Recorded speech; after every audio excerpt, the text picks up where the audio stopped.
Hey, my name is Caden Huffman. I'm here with HydroFuture, and we're doing a little podcast today about our project of HHO generation for automobiles. I'm with my group here. We're all mechanical engineers at Trine University, and I'm going to let them go around and introduce themselves. I'm Katie Walcott. I'm Zach Armbruster. I'm Stashi Patterson. And I'm Finley Hasselman. Yeah, but today we're pretty much just going to talk through our process, give a little bit of detail into everything we've been researching. Absolutely. And, pretty much, Stosh, why are we doing this, man? Well, I think overall, our main structure and kind of where we want to go at with our project was we're looking towards the future, We're looking not 5 years from now, not 10. We're looking 30, 40 years from now. We're looking for our kids' generation, right? There's a problem going on, right? There's a huge problem going on right now. That's climate change, right? So we sat down at the beginning and we thought about, what is our biggest problem, right, in the world? What is something that we feel like we can solve and something that, we thought would give us that best exposure to it, right? Wouldn't you guys agree? Yes. Yeah, absolutely. And there's really two main driving forces behind why we're doing this project, I would say.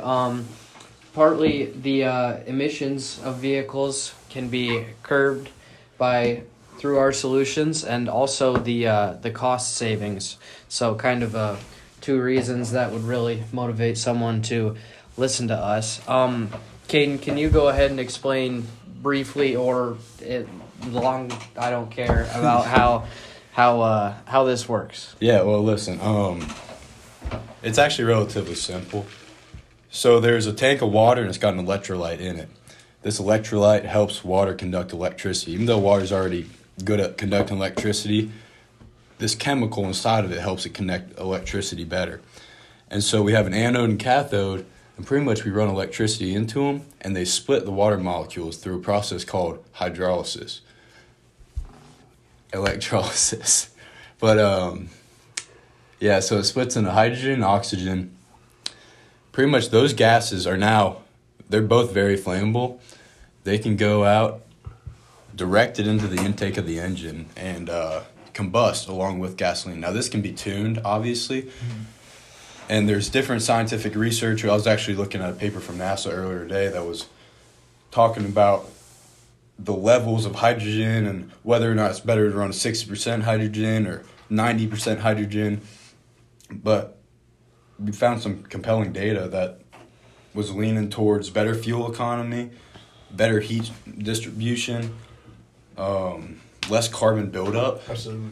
Yeah. And so you kind of talked a little bit on the air intake. So kind of describe that process. Why are we, for somebody who doesn't really know cars, what is going in the air intake? Why are we putting it in the air intake? What is the air intake? And what are we utilizing the hydrogen for? Kind of play on that for a little bit. Yeah, pretty much. So a car needs three things to run. It needs fuel, air, and spark.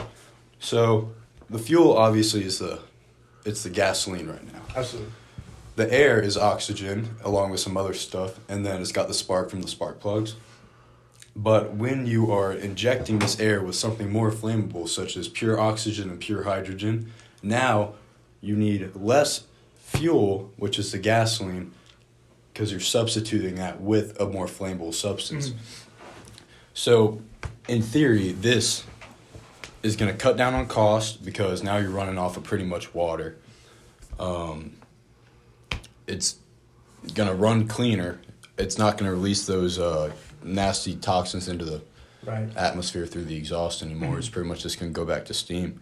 But yeah, that once it goes in through the air intake, it's going to burn with the gasoline and allow you to use less gasoline. Yeah. Talking on that, kind of those emission sides, that was kind of like the scope of our project, right?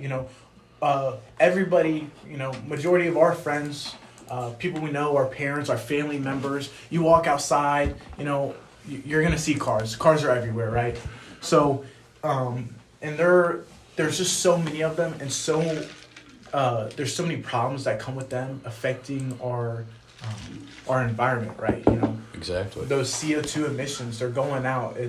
It's ruining. We're seeing climate change happen. It's happening right before our eyes. Our water levels are increasing, right? You know, and it's only going to get worse if we don't do anything about it. No, that's exactly right. And some reasons that we think that this might be a valid solution, electrolysis, is that it's kind of a hybrid approach, which we've seen before with electric and gasoline, but it's not so different from traditional automobiles like electric cars are or something like that, because there's a large portion of people who are very skeptical of electric cars and unwilling to buy them just for how different they are. Our solution uses proven technology, basically the same components of an engine that you have before, and then just adds a slightly different fuel source to it, but should produce results that are almost unnoticeable when actually driving the vehicle. So we're hoping that really pans out well. Yeah, and like kind of our target audience with this. Zach, what would you say our target audience is? I'd say our target audience is the middle class. I know all of us grew up in the middle class, and a lot of our parents and grandparents didn't want to pay the extra money for an electric car just because, you know, it's kind of hard to find that money with inflation today. And I'd say, And with, you know, gas prices Yeah, the going gas up too, prices you know, are- that's crazy. It's that- crazy how high it is right now. What was the average today we were looking at? The national gas or average price of a gallon of gas is somewhere in the $3.80 range right now. It's I mean, nuts. and then diesel's sitting right It's like out. five- Diesel's above $5. Here, I know in Indiana it's about $6. In Florida, it's about $5.50.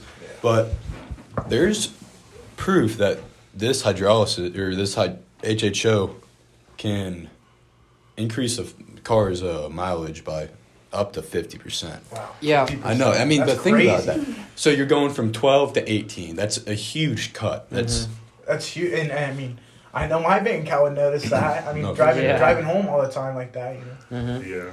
And there's a company out there right now who offers aftermarket kits that would be a great solution. We support them and what they're doing because we think that it makes a lot of sense. These aftermarket kits come in a little over $1,000, which is somewhat of an investment, but really not. But in the Too grand scheme of crazy, it, you know, it's yeah. not, you're not buying a new car like what Zach was talking about with Yeah. that middle class, you know. you're not You're not overall dropping thinking about the sustainability of it. Mhm. in you're the not long dropping run. $30,000 on a Tesla. You know. This company called Better Fuel has boasted an increase in gas mileage of gasoline-powered vehicles somewhere in the range of 25 to 56%, and diesel vehicles for 15 to 39%, which is significant in both. It's very neat that this technology is applicable to both of these kinds of engines because normally the fuels are very different, you know, hence the difference in cost. But in addition to that, there's also other benefits that they advertise, such as, well, the reduction in emissions that we've already talked about, prolonged engine life, and increased performance as well. And yeah, that's a huge one right there, man. Mm-hmm. If you can get your car, you know, your engine to last longer, one, you're eliminating maintenance costs. Exactly. You know, you're not getting all of that built up carbon on your pistons. Mm-hmm. It's not getting as gross inside there. You're burning, you know, ultimately the grand It's scheme. cleaner. It's steam, you know, it's steam that's coming out. Mm-hmm. And I think, you know, what Finley was talking about, that company, they've got a great thing going for them right now. And, you know, I'm excited to hopefully build on that. I think one of my goals with this project is to explore the opportunity of it and allow people to make their own devices. It's very plausible for people to make their own devices at home and put them into their own vehicles. If you're a handyman, if you can work with your hands and you understand the science behind it, it's very possible. You can do this with $10 worth of stuff. It doesn't have to be a $1,000 kit from some random company. So I feel like one of our goals is to just educate people on this process, on the possible benefits of doing this to their cars. For sure. And so is that kind of the idea that, you know, you think HydroFuture is aiming towards, or do you want, you know, do you see a whole industry coming up out of this? Oh, there's definitely going to be an industry for the people who don't want to do it, can't do it. Maybe they have a little bit extra money to spend and they're like, whatever, I'll just buy it instead so I know it's a good one. But I mean, for the people who grew up fixing their own cars and doing all this own stuff, if they see that they can build this and do it for themselves, I mean, why wouldn't they? Absolutely. Yeah, the knowledge just isn't out there yet. Yeah, and let's go back on that where we talked about our cathode, our anodes, that kind of process. So what would, is there any maintenance costs that are coming along with that, or kind of repairs that we would see frequently, or kind of talk on that a little bit? This process, electrolysis, takes place in what's called an electrolytic cell, which in that case, the anode rod specifically will always deteriorate as it will deteriorate as it dissipates into the solution that's inside the tank, and this so eventually it will need replaced. Maybe It's not for a quite long frequently. time. It's a good Okay. couple years. And that would be something that Daily. we would like to learn more about, because we're unsure at this time exactly And how that could be often. another. But Yeah, that could be another avenue of research that builds on that. You know, And that would take time and that would take a Exactly. lot of data, but I'm sure there's a material out there that would be better for Absolutely. this situation. It just needs more funding and more people to get caught on the idea. I know before we started this, I had no clue about the use of hydrogen in that. And then, as we started getting, I was reading a couple of our academic journals that we had found on how they had used them. There's a big use of them in jets and stuff like that. I was reading a little bit about that and kind of the process of how they want that to work. And but I really think I like the idea of us wanting to kind of play on the middle class, and where it's not a brand new vehicle, but for the average, right now our scope is within the country, the average American who wants to make a difference. Exactly. You I know- think it's going to open up a lot of people's eyes. Once they realize that they can do things to help them save money, they don't have to rely on big oil companies or mechanic shops or whatever. Once they realize that they can do these simple things, our future is going to be better. People are going to start working for themselves, start doing the thing that they need to do with the fuel prices are going to go down. There's going to be less demand now. Excuse me. There's going to be less demand.